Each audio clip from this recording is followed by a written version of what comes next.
So ito mga ka-GM, may isa namang problema itong Hyundai Accent. Yan po, kung makikita po ninyo, ito yung problema pagka hindi ka gumagamit ng coolant. Kasi yung kung tubig lang yung ginagamit natin ay bali magiging ano po yan, kakalawangin po yung radiator, kakalawangin yung mga pipe tube ng ating cooling system.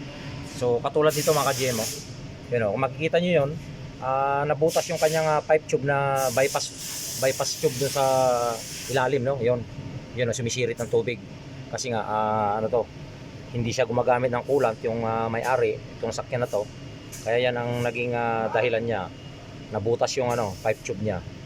So kaya importante po yung ating coolant, na dapat gumagamit tayo ng coolant sa ating mga sakyan para hindi po magkaroon ng corrosion o mag-corroded yung ating mga tubo sa ating sakyan, no? Yung kanyang cooling system.